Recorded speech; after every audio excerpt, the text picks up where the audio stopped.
To make a film in a prison is to make the film real. And what Eddie wanted to do was to make that film as real as possible in that same realm of scared straight, right? Of like, if this doesn't scare you off, if you don't want to have to live your life in an environment like this, make different choices every chance you can. Welcome to More Than a Movie, American Me, a podcast that digs into the history and mystery of American Me, a film directed by and starring Edward James Olmos that had a huge impact on Latino cinema and culture. I'm your host, Alex Fumero, and I'll be diving into the behind-the-scenes controversy. Every episode, I'm going to try to peel back a layer of the story by trying to go deeper into the intentions and motives behind the film and the backlash. You were just hearing the voice of Antoinette Levine. She was an associate producer and supervising location manager on American Me. What that means is Folsom Prison, Ramona Gardens, any of the places they managed to shoot this movie, which is a big part of what made the film feel so real, Antoinette was responsible for those.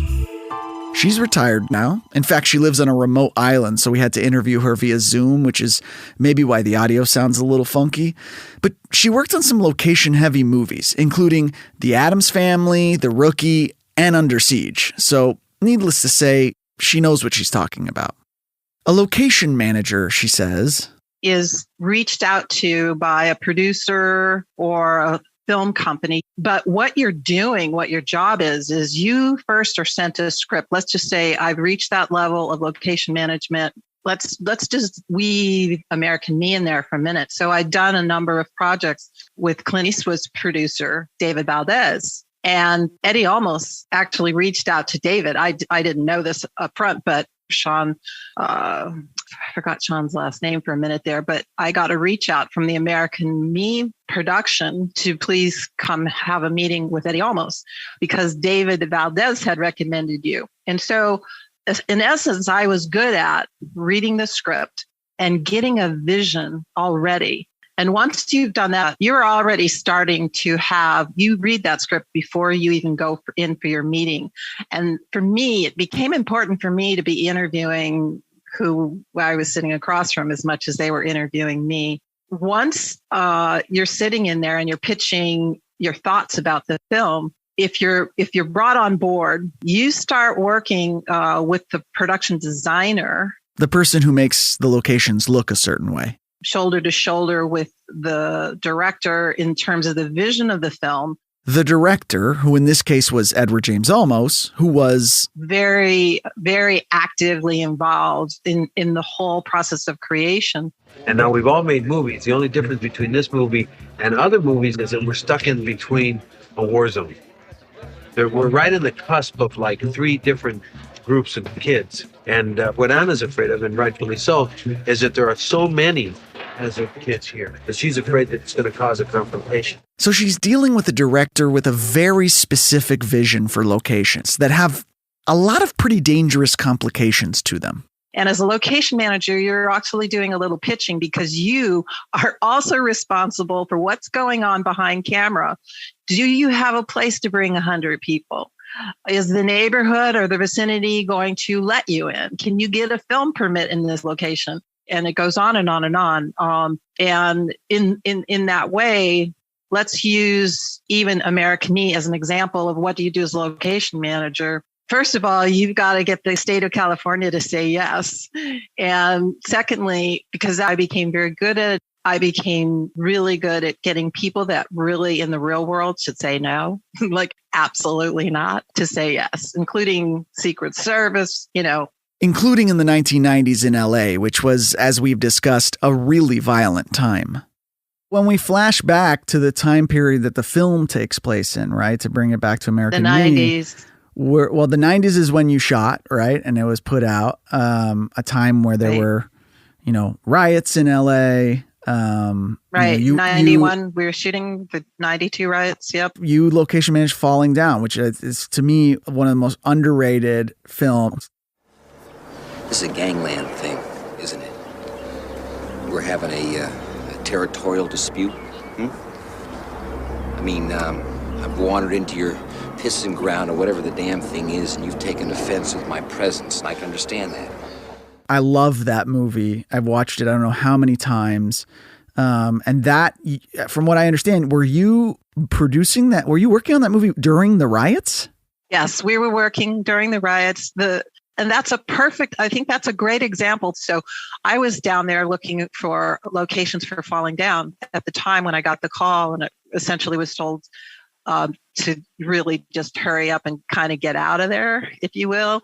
I was essentially, for those, I think it was a 5 or 6 day period of the riots where everything was shut down. Everything was on fire and people were purposefully angry. It really links in so much. American Me was shot just 1 year before the LA riots, and the main character is literally conceived through a sexual assault that occurs during a riot.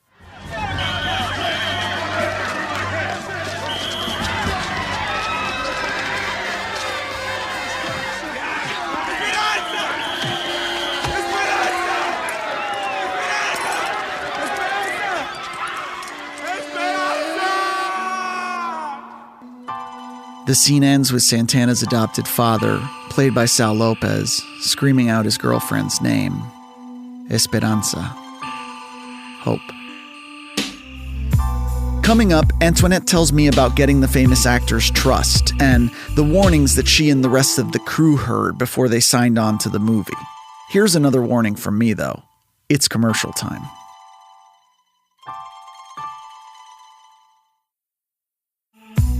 Welcome back. This is More Than a Movie. I'm Alex Fumero. Today, we're talking to associate producer Antoinette Levine, who managed to get Folsom Prison to say yes when Edward James Olmos wanted to film there. First, though, she had to get the job. Tell us again how you met Edward James Olmos, and tell us, do you remember the first meeting, the first proper sit-down meeting with EJO? I believe they'd given him an office on the Universal lot. I believe that first meeting, I believe it was at the Universal lot. And now I'm kind of a little fuzzy because I'm really actually in the four walls of the room with Eddie sitting across from me at a desk. And so it very likely was at one of the producers' offices up on Universal, because the location manager comes on very early, long before you get some sort of warehouse offices out in the world. So in that way, for me, I was just so taken with his passion for this project. He understood enough about filmmaking in that way. Certainly, maybe even coming off, he did Stand and Deliver. Stand and Deliver was before that. Certainly Miami Vice. He'd been on the streets in Miami. So he knew enough to know that. And he knew enough to reach out to David Valdez to look for a location manager who had chutzpah, who had ganas, who was going to show up and deliver. But he wanted to let me know. He said, I'm going to be having this conversation with all my department heads. The project, the subject of this film is very near and dear to my heart.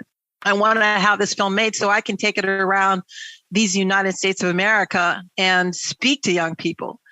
So they might become determined to make different choices when choices are presented to them and options are available, because he knows that there isn't space for choices. But he said, I'm making this film for that reason, but I have to have you know that it's not going to be easy and it may not always be safe. We could potentially be treading on sensitive toes. Absolutely, it was all of that. It was that we were going to want to film in places where really you shouldn't bring 100 people. Folsom State Prison, for instance, we didn't know we would get to film there, and that was I have to. I don't. If you're okay with me jumping ahead, just to say a little bit about Eddie in the atmosphere of negotiating Folsom State Prison. Yeah, absolutely. So let's talk about Folsom, because people need to understand, if you've seen this movie, it was shot in an actual active prison, which I have a lot of questions about, but I just want to hear you tell us a little bit about that experience. All right. I would just say his passion and his presence, his passion and his presence were so vital to the meeting that we were to have up at Folsom State Prison. I'd helped organize and schedule a meeting with the warden, because the warden is like the mayor, or the president of the United States is like the warden. It's his prison. And even that, the California state, that's a particular permit process, but it wasn't even possible without the warden signing off on the project. Right. And so I was able to schedule a meeting with them and bring in my peeps. And I remember this meeting because the visual I have of it is that we were sitting in a circle. I remember that's my impression of it. I do believe we were sitting, maybe it could have even been folding chairs, because I didn't feel like it was really comfortable, but we were sitting in a circle as per this meeting. It was so amazing because it was almost like a tag team between myself and Eddie. Well, if you're talking to a warden and maybe his lieutenants, or, his key people who we'd want to have around him at the same time to have this conversation, a no would have been absolutely the right answer. Right. I mean, that's my background, is turning no's into yeses. Sure. But that was Eddie's presence was like critical to this, because yeah, sure, you can say we're Universal Pictures, you can try and throw that card out, all of that, but it was his passionate intention for this film to make some sort of difference. And if these prison authority figures had any sensibility, and this is, I believe, prior to all this huge privatization of prisons, the prison system in the United States, that they were still California employees, and they still were intent upon their mission of doing some sort of good in this incarceration rehabilitation industry now. Some of them had heart. I think there was an alignment with a sort of synchronistic possibility here. I actually scouted a lot of prisons. I went to Soledad. I went to a lot of different prisons and scouted a lot of prisons. It was Folsom that visually really worked for the picture. But they were the ones that said yes to this meeting as well. But his presence in that meeting is what got us to yes. The Aryan Brotherhood and the Black Guerrilla family shared the yard. But Folsom belonged to us, the oldest clica, La M, the Mexican Mafia. So let's touch on that for a second. So why a real prison? Oh, such a great question. Let's just contrast that with the opposite of a real prison, a set. In the film industry, what you do instead of a prison is you do a set. And yet there are sets in the LA Hollywood region, walls where they've built fake prisons. You just don't have the scope. A director wants that scope. You want that feeling and that sensibility that it's real. But I feel I have a sense of that Eddie also wanted for his actors and for his audience to really be in prison with us. Yeah. To really be in prison. My prison experience was I got to feel the as an invitee. I got to feel the terror of being locked up in that sense, because even as a free person, you're coming into the prison and you're not free. You're absolutely not free. So imagine if you were a prisoner and you're trying to live your life out in this place. There's a sense of endless despair. So to make a film in a prison is to make the film real. And what Eddie wanted to do was to make that film as real as possible in that same realm of scared straight, right? Of like, if this doesn't scare you off, if you don't want to have to live your life in an environment like this, make different choices every chance you can. Do you think that he fed off of being in this environment? Was that part of his way of was he channeling that environment to direct, to act?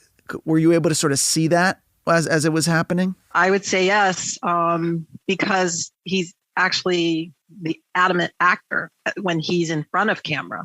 but I do believe that he was brilliant in his conception of the actual infrastructure of the film, the world, to say make it as real as possible, because then I'm directing all my young actors and even the extras and whoever, we enrolled, I think, hundreds of extras, so it was like he wanted the whole atmosphere. Like extras if we weren't extras in the prison, the prisoners were in the film.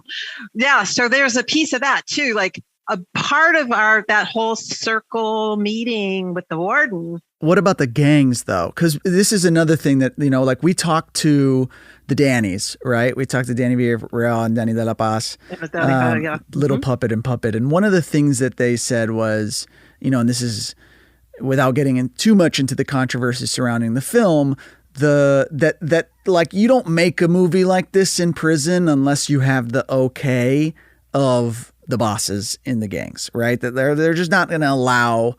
And that was a very compelling point that they made. As a location manager, were you having to kind of have conversations with the guys that ran a certain block or ran a certain area? No, I was not. I didn't have to be engaged with any of. I was actually not allowed to be. You're never supposed to engage with any of the inmates, even when they're extras. Even when they're extras. And it's like you aren't engaging with the inmates. Like that just seemed to be like kind of I don't know how spoken that was, but we did do orientations for all of the crew members before they could come in. Very, very strict orientations. I don't have any of those materials with me, so I don't remember what we said, but we were telling everyone to button it down. Like they literally, you just imagine any scene from any movie where the friends or family are coming to visit the inmate. Just that is very telling that they're not supposed to touch or they're not supposed to give them anything. So we were still separated from the inmates, right? In that way. So yes, there was for me, I don't know who would have done the permission getting of I don't even know what was going on in that element or realm. I believe that even after we got the permission from the warden that yes, go ahead. And then it was step by step by step. It wasn't like, oh, then we're just going to come in next week and film. Then it was like, where are we going to film? Inside Folsom State Prison. And so I had to walk around and do more location scouting within the campus, if you will, the complex. Was that scary? Of course, as a woman, as a female. And but the beautiful thing was happened is that here's the thing. There was a captain who was the captain of the cell block that we were going to use, who began to walk with me. And once that happened, there were no more catcallings. There was no more. So I ended up having, I got respect. I ended up getting respect. And so my fear level went down. Like I was never afraid, but it was always very frazzling, energetically frazzling, tiring, because you do have a certain sense of red alert going into a man's prison.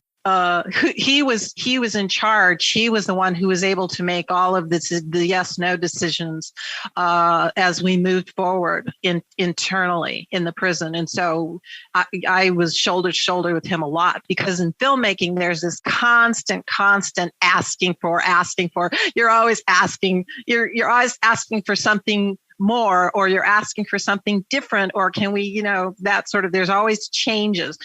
And so, but I was working with a great first director who understood, he's always assisting Eddie. And I think that's why the associated producer credit for me, because so much of my job was really to understand what the limitations are. As much as I'm going to always push for what the company needs, and mostly for what a director needs on a film, what's their vision for the film. If our job as location managers, no matter what the film is, even as dude, where's my car, is to understand what the limitations are. It's like, we cannot go back and ask for another schedule change. It ain't going to happen. We're going to get locked out here. And with that in mind, being in a prison, were you ever concerned? Were there ever any events that you were like, oh, okay, I might be in danger? No, it was eventless because everybody's on their best behavior. Yep. The inmates are sort of, in a way, almost bragged if you want to be on this film, right? So it's a perk for some of them. Yeah, it was a perk because it was something different. It was something interesting to do, something they'd probably never done before in their lives. Wow. And might never do again. The only crew members that left, because I believe Eddie had given that same cautionary tale speech to all of any department head coming in, but certainly at our final production meeting, it was just too much for them. The catcalling that I receive as a woman, the men would receive as well. And they didn't have the protection of a captain walking around with them. And a couple of them left. And that was the only time anybody left. So that was the only incident, if you will, that verged on. You shot in real people's lives. Yes. Right? Like when we talk about shooting in an apartment building in Boyle Heights, we're not talking about a building. We're talking about a home. And it was a complex. And the beautiful thing about it, Alex, was that it was a complex that it was an interior. It was built in the late 1920s, I believe. And if you walk through the stucco gate walls, you come into a courtyard. And each of the apartments had a little staircase coming down to the middle of the courtyard. So it isn't like a modern day, hallway with doors and everybody separated. This was an interior courtyard, apartments, doors facing each with a stoop, sort of East Coast style. Yeah. Each apartment had a stoop, and there was all these different lives going on in each of one of those units. That's why it worked beautifully for the film. But the people that lived there, their lives were all going on at the same time. We come into this one location, and all of a sudden, who's there to greet us but a little kid, 3 years old. For whatever reasons, the parents are not around him. He's a very tough little boy. He has been out in the street for a long, long time. You sleepy? You want to be in the movie with us?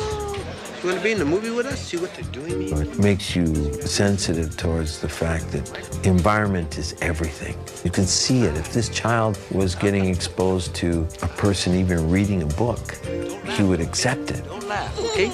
Don't laugh, Jojo. Don't laugh. Whatever you do, you're on camera, so don't laugh, okay? He is the future gang member because he's out on the streets and he sees it going on and he's attracted to it. Yeah, he was down during the riots in 92, like absolutely down into the community, talking with people, absolutely. So being in the neighborhood, going out on the streets with Eddie, even during the scouting, it was just an amazing community engagement experience. I didn't catch a lot of the flack that some people talk about that the film may have been stirring up. I didn't engage with that, maybe from a place of there's nothing I can do about how people are going to react to this film. Right. I would hope that there's going to be a larger percentage of the global community that is going to look at this film for its meaningfulness, for its storytelling, for its ability to be a cautionary tale. But absolutely going out into the vibrant Latino community on the east side of LA during the pre-production and the filming of the film was maybe almost 90% just a very inspirational. I keep getting flashbacks from walking through the Mercado. There's, and I remember Eddie at one time saying, "Oh my God, I could be south of the border right now," for the richness of the culture. But we're walking through a Mercado on a final tech scout, if you will. There was a shop that I had been looking for, and I was showing it to them for us to be able to utilize. And the people were just so enamored with Eddie, and he was so graceful and would just take time, talk, and say hello. It was never about him. It was always about community and our purpose for being there. Coming up, I ask Antoinette about her experience with gang consultant and murder victim Ana Lizárraga, as well as the pressure Edward James Olmos was under making American Me.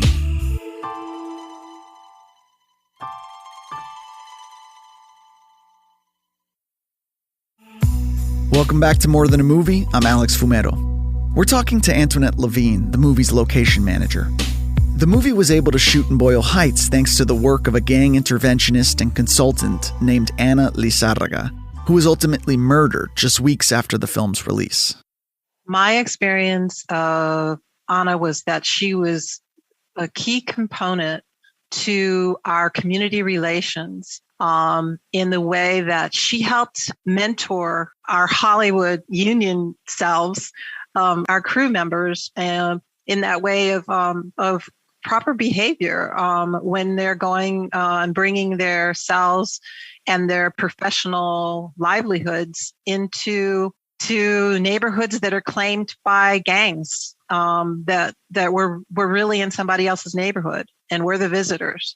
And what's the proper way to show up and mannerisms and clothing. You know, you're not wearing red or black or blue or whatever the colors may have been that were prominent colors of the particular gangs. What made her an ex? How did she know how to guide you that way?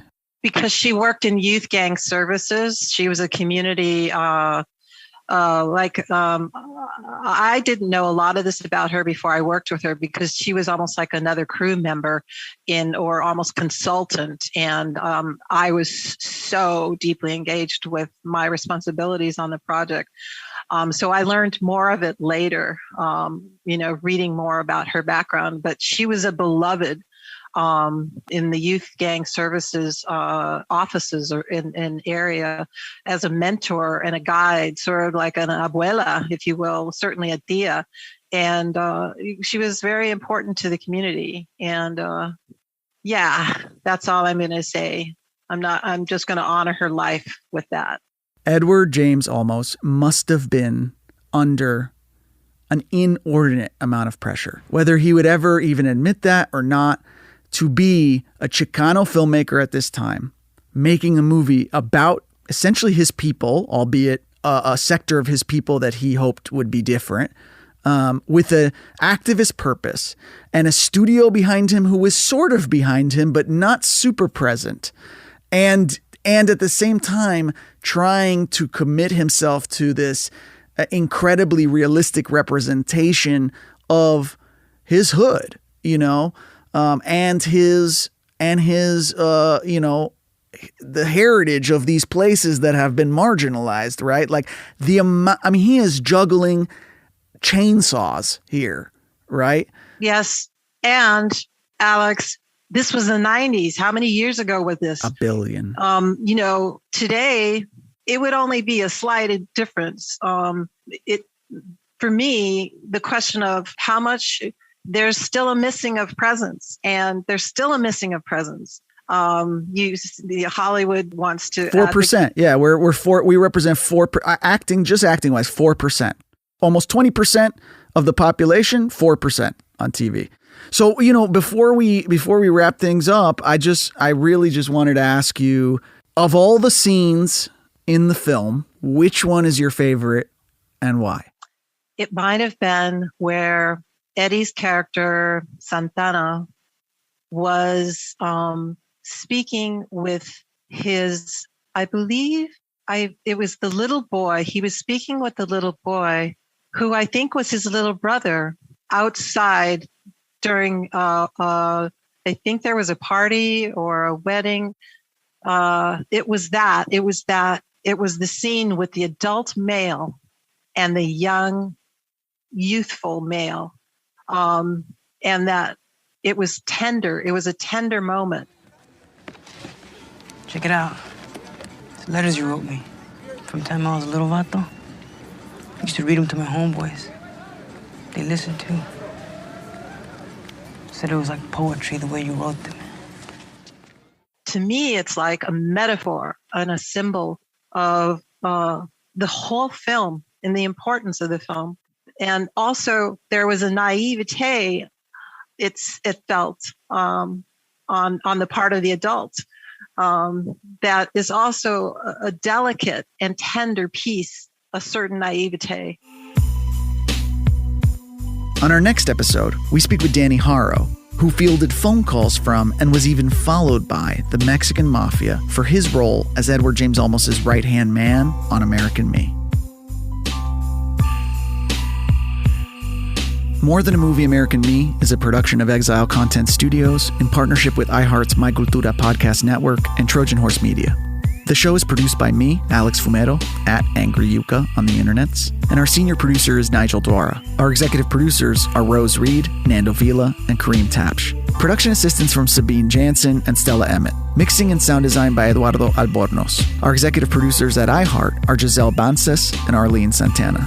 For more podcasts, listen to the iHeartRadio app, Apple Podcasts, or wherever you listen to your favorite shows.